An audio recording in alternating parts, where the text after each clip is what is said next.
పూరా local. Madam ఏదైతే general గా వాట్ ఐ నోటీస్ మేయర్ గారు ఏదైతే ఇది డీలిమిటేషన్ సంబంధించి భవిష్యత్తుని దృష్టిలో పెట్టుకొని హైదరాబాద్ ఇమేజ్ పెంచనీకి ఏదైతే ప్రభుత్వం తీసుకున్న ఒక నిర్ణయానికి సంపూర్ణంగా మద్దతు ప్రకటిస్తున్నాం మేడం. అండ్ దానితో పాటు సెకండరీ మేడం, ఎందుకంటే నేను first time member of legislative council లెక్క అయినాను. లాస్ట్ టైం కూడా పొలిటికల్ గా యాక్టివ్గా ఉండే కాబట్టి 2016 ఇఫ్ ఐఎమ్ నాట్ రాంగ్ ఎప్పుడైతే 100 నుంచి 150 డివిజన్ల ప్రక్రియ జరిగినప్పుడు ఏ రోజు కూడా ఒపీనియన్ తీసుకోలేదు, ఒపీనియన్ కన్సిడర్ చేయలేదు. అండ్ జనరల్ గా కూడా వివేకానంద ఎప్పుడైతే జనరల్ గా కూడా ఒపీనియన్ తీసుకోవడము, జనరల్ గా ఏ టోపోగ్రఫికల్ డీలిమిటేషన్ అయినా కూడా ఆఫీసర్స్ చేసిన తర్వాత పబ్లిక్ ఒపీనియన్ ఏదైతే పబ్లిక్ రిప్రజెంటేటివ్ ఒపీనియన్ అనేది తీసుకొని దానిపైన మళ్ళీ వర్కౌట్ చేసి జనరల్ గా ఫైనల్ అవుట్కమ్ అనేది వస్తుంది.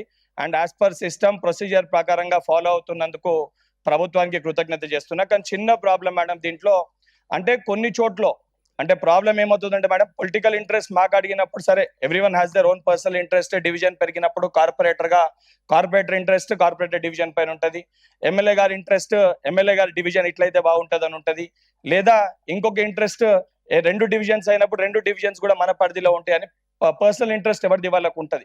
అట్ ద సేమ్ టైం అక్కడ ఉన్న సమస్యలు ఏ రకంగా చేస్తే బాగుంటది, ప్రజలకు ఏ రకంగా కన్వీనియంట్ ఉంటుంది కూడా ప్రజాప్రతినిధులకే తెలుస్తుంది.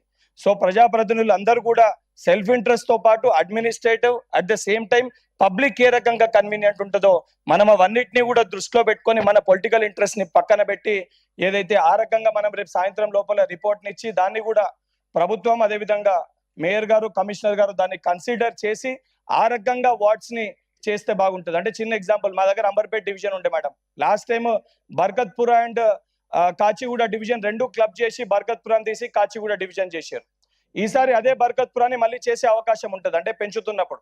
కానీ తులసి నగర్ అని చెప్పి గోల్నాకాలో కొన్ని స్లమ్స్ ని తీసుకొని వచ్చి కొన్ని కాలనీస్ ని తీసుకొని వచ్చి ఏదైతే దాంట్లో కలపడం జరిగింది. సో ఇటువంటి చిన్న మిస్టేక్స్ కొన్ని జరిగినాయి.